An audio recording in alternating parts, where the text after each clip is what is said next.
In my episode 27 to 29, I explored stories regarding weird childhood memories. This week, as a follow-up, we are taking a look at a few more weird tales from childhood. If you missed the previous episodes, I'll leave the links in the description. We tend to want to think our childhood carefree and innocent, but our childhood is actually an awkward time. We are both physically and emotionally more vulnerable and have to depend on adults. Also, having less rational knowledge and experience, we are less capable to understand and deal with when something unexpected and out of ordinary should happen. No wonder most of our lifelong traumas, taboos, and preferences are formed during childhood. In today's stories too, some might be simply misinterpretation of an unusual but perfectly rational situation, or even a warped memory due to an emotional shock. But if you listen to them with an open mind, you may actually find them reminding you of something from your own childhood memory that you might have forgot for a long time. So, here are 5 allegedly true stories about weird childhood memories. As always, handpicked, translated and narrated by your host, Anthony.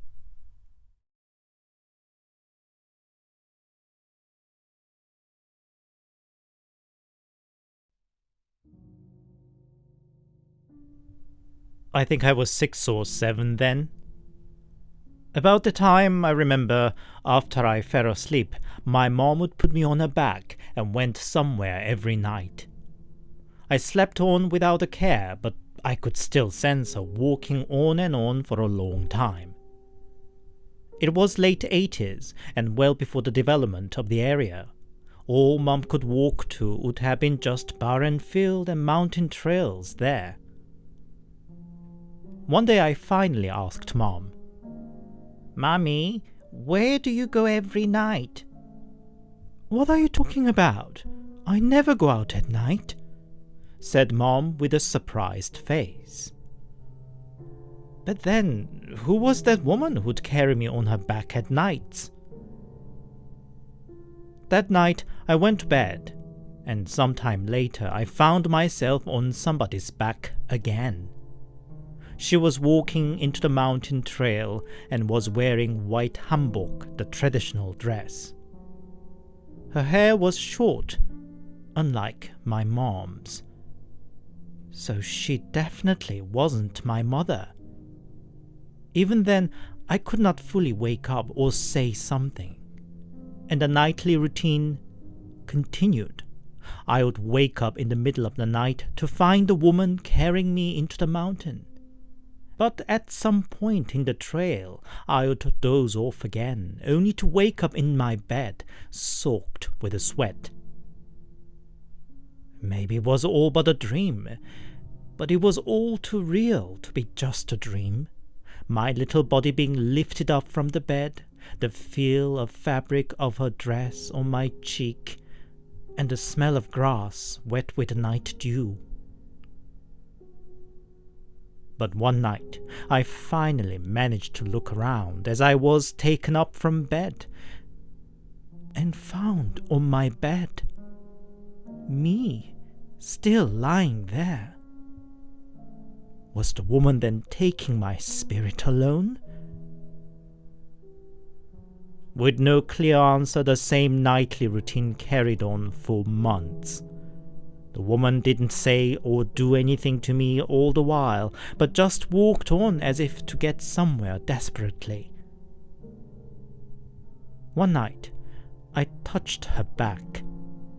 It didn't feel any way funny or cold, it just felt like an ordinary person's body. The woman stopped in the middle, sensing my touch, and shivered for a few seconds, before she carried on her walk. And for the first time, I could stay up and see what happened for the rest of the night. About midway on the trail, we ran into an old man sitting by the way, smoking from his old-fashioned long pipe. The woman tried to walk past him, but the old man smacked the woman's head with his pipe. And the next moment, I woke up in my bed, soaked in sweat. Not long after, my family moved to a different town, and with that, I never experienced the weird nocturnal routine again. I still wonder, though, who that woman would have been, or the old man.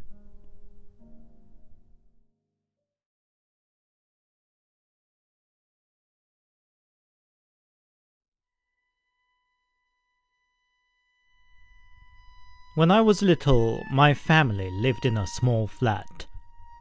I remember that I often followed Mom up to the rooftop when she went there to hang out washings. From the rooftop, one could have a view of the road across the park, and about the middle way of the road was a large jelkova tree. Next to it was a small kindergarten, followed by a row of small shops. More than 20 years ago, I attended that small kindergarten. Both my parents worked, which was not at all common at the time, so I was usually the last one to leave the kindergarten in the early evening. In winter time, such was that particular day, it got dark quickly, and it felt eerie to be alone in the empty kindergarten. But that day was a bit different. It started snowing from the late afternoon. Big fluffy flakes instantly turned the world white. My teacher warned me that it was too cold outside, but that could not stop me from running out to the playground and jump around like a little puppy. It was when I went up to the slide that I noticed something in the big jelkova tree. Between its branches swaying in the wind, I saw something. I wasn't sure what I was seeing then, but looking back, well, it looked like a person hanging from the tree. I kept looking at it, and it seemed to get more and more prominent as the wind got rougher and snowfall denser. But then my teacher came out to fetch me back inside, and I quickly forgot about it all. Snow continued into the next day. I woke up in the middle of the night. Guess I was thirsty. I went to the kitchen and drank straight from the bottle. My eyes drew to the window for some reason. I withdrew the curtain and looked outside. The jelkova tree caught my eyes. And there it was again, that something hanging and swinging between branches. I was still unsure what that could be, and rubbed my eyes. Otherwise, the whole world was under pale white blanket of snows, apart from a single orange spot of the street light. I put away the water bottle and looked out again. There it was no more in the tree, but now moved to under the street lamplight.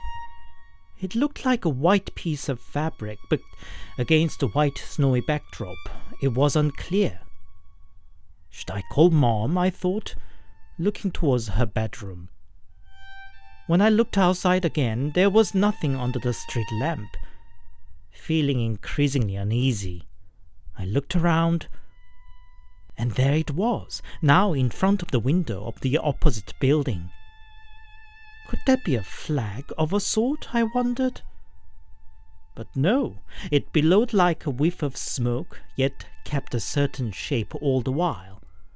I was fixated looking at it as if it hypnotized me. And the next moment, that thing flew right over to my direction. I was too shocked to utter a sound, and barely took a step backwards. It covered up the window completely, turning it into a white screen. Tears rolled down my face, but I still could not take my eyes off. Chills ran down my spine, and my whole body shivered. I sensed I was peeing right there and then. And then, just like that, It was gone. The snowy world outside came back to the view. I think I finally bursted into tears then. Nothing more happened, really. My parents assumed I just had a nightmare and I lived on without an issue. My family left the town before I graduated primary school. But I can't just celebrate snow anymore as I used to.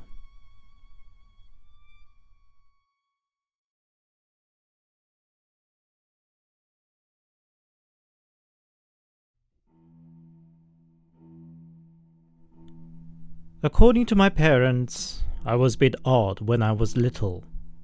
I would often have an uncontrollable fit, always at night. Or sometimes I would suddenly jump on bed, laughing like mad, till I got breathless. I mean, a little child going occasionally wild is normal, but my flip or fit was indeed so sudden and intense. But I don't remember any of that. What I remember is a giant sphere. When I was little, I slept in my parents' room. My mom would lie down with me to put me to sleep and went out again once I fell asleep. What my mom didn't know was I was often not asleep.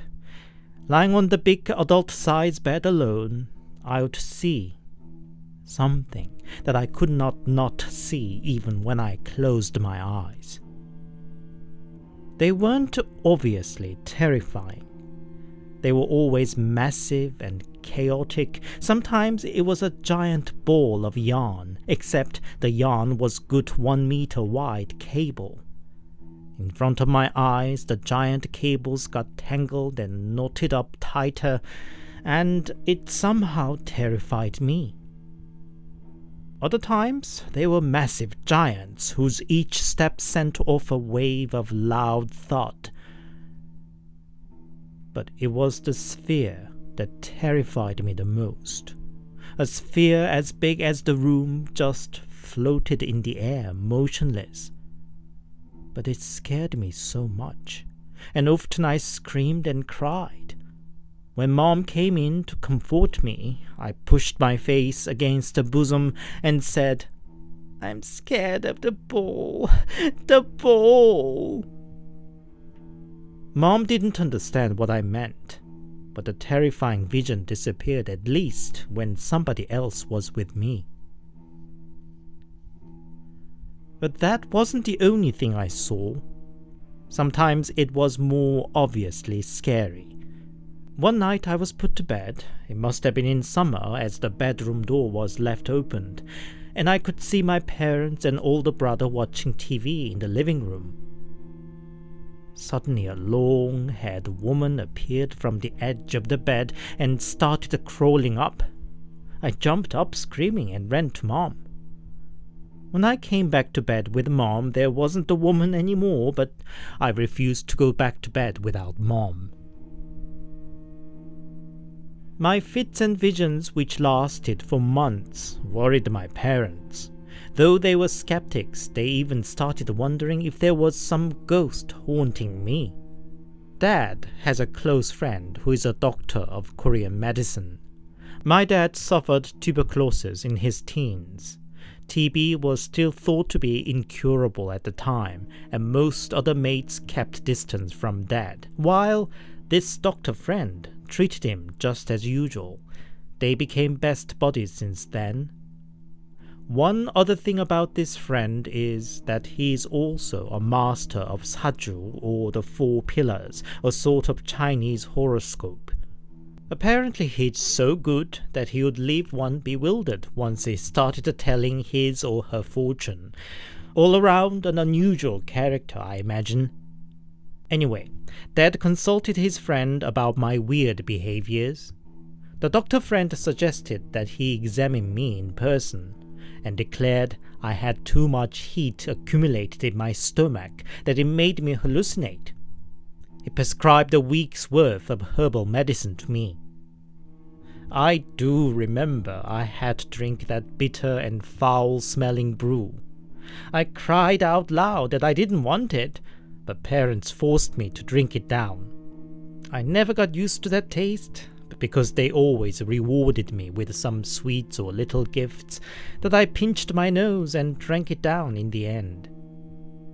According to my parents, the herbal brew did its job and I stopped behaving strangely.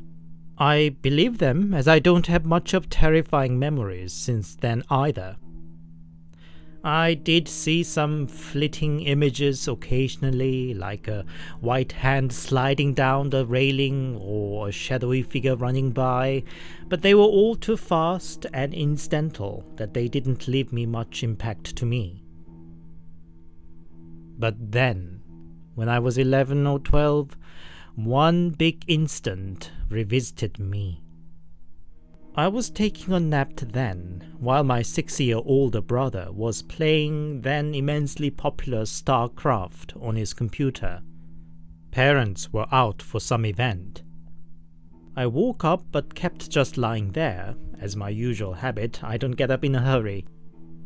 Suddenly, I felt the same sense of oppressive panic from my childhood, like when I was terrified with a sphere. My breath got shallower. I called out for my brother. "I'm scared. I'm so scared." He ran to me. "Oi, what's wrong? What are you scared of?" he said. But all I could reply was the repeated, "I'm scared. I'm scared." Problem was there wasn't anything to explain. There was no vision or hallucination, just the untangible panic. Brother calmed me down, got me a glass of water, and called Mom. And then recently, brother and I were drinking at a pub, and the topic turned to fits I had when I was young. "Do you remember when we were alone home? You woke up from a nap and screamed you were scared. God, it creeped me out so much. Don't you ever do such again," my brother said. Of course I remembered it clearly. It was one major instance since I was little. But when I recounted it as I remembered, brother's face changed and said, "That's not what happened." His account was that he heard me moaning and groaning. He thought I had a sleep paralysis and came to check on me. Suddenly I opened my eyes wide and sat up and just staring the front straight, repeating, "I'm scared, I'm scared." Brother asked what was wrong, what I was scared of, but all I said was, I'm scared of you." Brother was baffled, of course, and asked, "What? Why are you scared of me?" "Not you," I said, and then pointing the front of the room, "Him." The light was off in the room, and away from the open door, it was pitch dark at the corner I was pointing. It creeped my brother out, and to shake it off, he stood up to get me some water. But as he walked out of the room, he saw a reflection of a person on the full-length mirror on the wall. I was shocked to hear my brother's account, more so with the fact that was not how I remember it. Fortunately, that was the last time I had a truly weird experience. I don't see ghosts or suffer fits anymore. So I guess I would never fully learn what those experiences were and why I had them.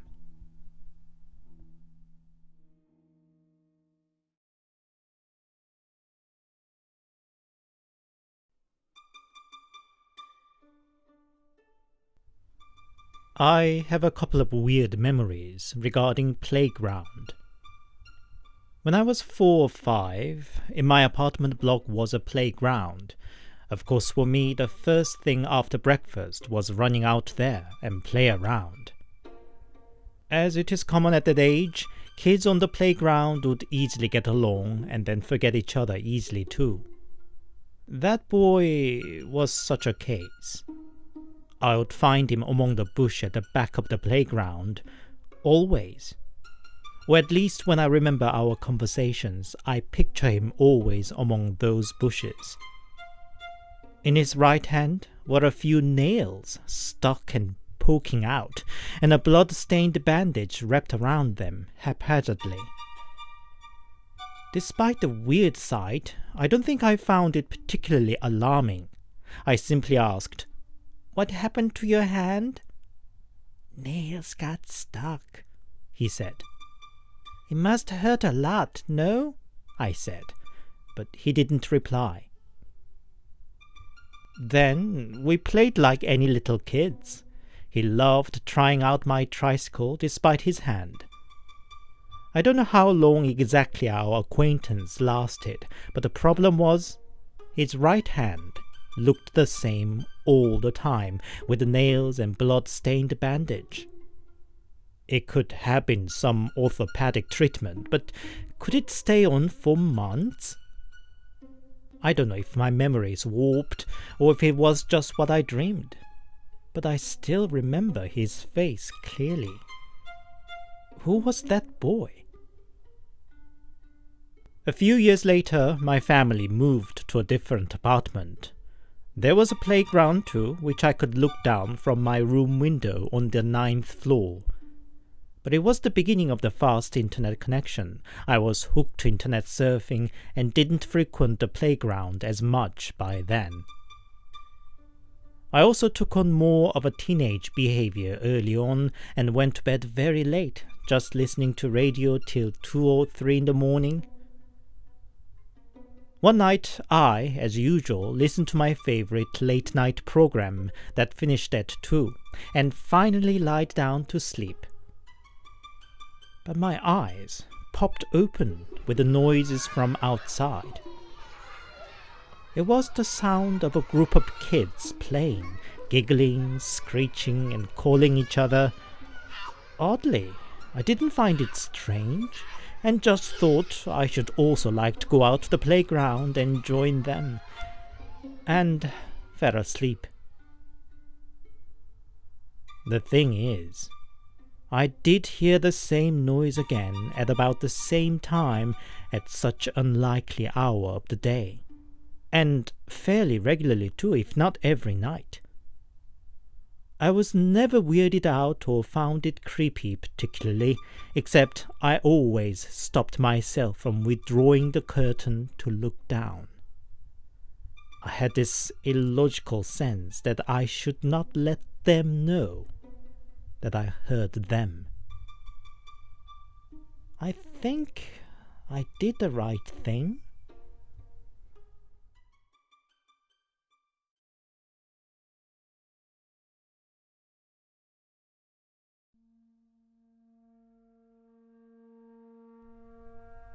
On the way back home from my primary school was an empty, abandoned house.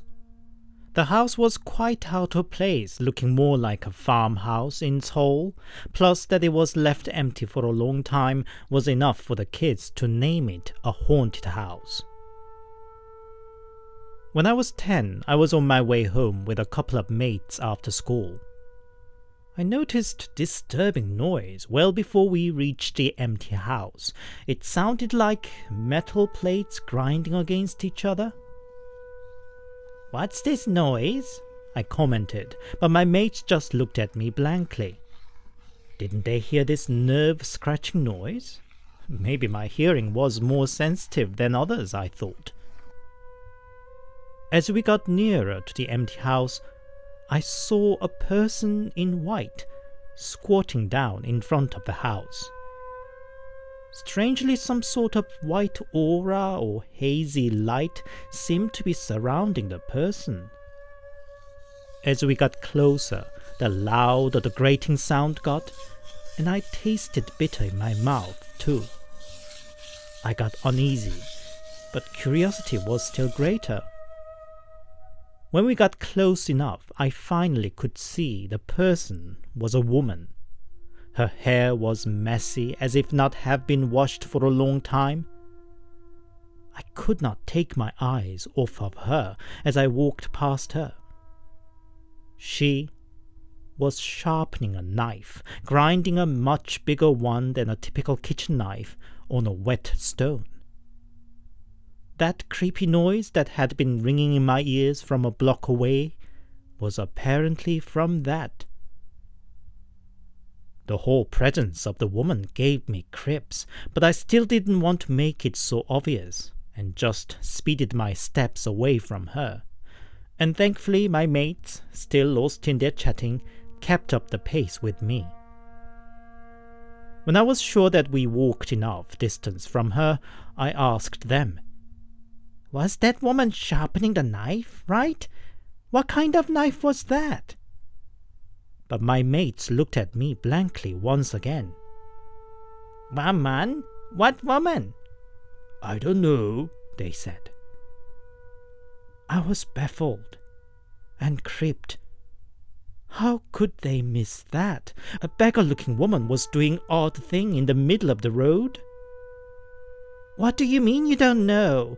Look over there. A woman there was—" I said, and pointed back, and found the woman was now standing up, looking towards our direction. I don't have particularly good eyesight, and yet I could see her so clearly. Her eyes were twice as large than normal and almost fully black. Her nostrils were also unusually large, and her mouth was wide open, smiling side to side. And I could see all those grotesque details as if she was standing right in front of me. I could not say anything anymore. I just turned around and ran. I don't know what my mates thought of my sudden panic, but all I could think of was running back home as soon as possible. Somebody was waiting in front of the house. It was my grandma. For some reason, she was waiting for me outside. I wanted to call out, "Grandma!" and run into the familiar safety of her arms. But no sound came out of my mouth, and my steps were heavy as if something was pulling me back. But Grandma ran towards me and hugged me in her arms. And with that, I felt lighter again too. But I was alarmed when I lifted eyes. Granny's face, looking over my shoulder, bore no sign of her usual mild demeanor, but all frowned up as if she was facing the most disgusting foe. I don't know from where she found such a power, but her hug was so tight that it felt she could crush me. I just cried in that tight hug for both relief and sheer pain. She took me inside the gate, but left me stand in the garden. She took out a bucket full of something.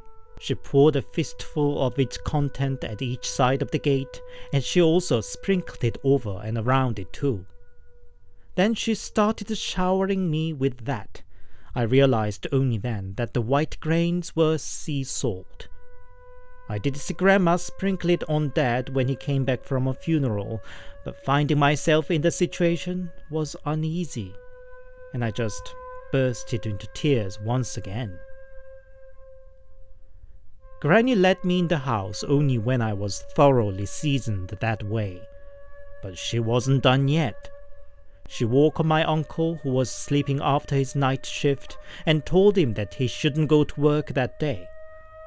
Uncle protested whatever that was for, but Granny's response was so fierce and forceful as I had never seen from her, and shut him up quickly. She instructed Uncle to go to the market and buy 2 chickens, then washed my face that was a mess with the tears and snot, and told me to go to bed. It was still just afternoon, but I did as I was told, and probably because I used all my energy crying, I indeed fell asleep quickly. What woke me up was the smell of food. Granny steamed 2 chickens for dinner, and gave one full one to Uncle, a half a chicken to our dog, and the other half for herself. But nothing for me? Was it because I cried so much earlier? But Granny told me to skip dinner, that she would get me instead anything I should want the following day, be it pizza or fried chicken. I just went back to bed miserably and cried myself to sleep.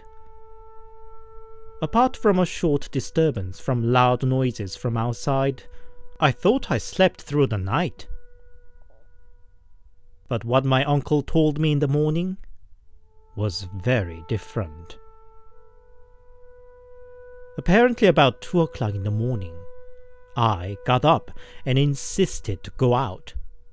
Uncle was up on guard on Granny's instruction and stopped me.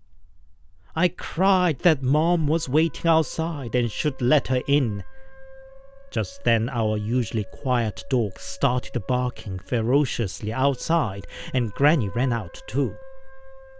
Uncle told me that my parents were away visiting my mom's family, but I kept insisting that Mom was outside, she was cold, and pushed on with a force unimaginable for a kid that I was. Indeed, Uncle showed all the scratch marks I left all over his hands and arms. On top of that, some metal grating noise deafeningly rang in his ears, driving him mad. All the while, Granny was shouting and yelling outside, as if fighting somebody off, together with loudly barking dog, for good 20 minutes. My fit got more violent and desperate towards the end of it, but by the time Granny came back in and the dog stopped barking, I fell back to sleep as if nothing happened. I honestly wasn't sure if I should believe Uncle's account. When I went to the kitchen, Granny was preparing breakfast as any other morning and said to me with a smile, "Slept well, my puppy?" I just bursted into tears once again because I felt her warm presence there was like the center of gravity holding me back on track. The abandoned house was left empty for many years afterwards too, but I never ran into that strange woman in white.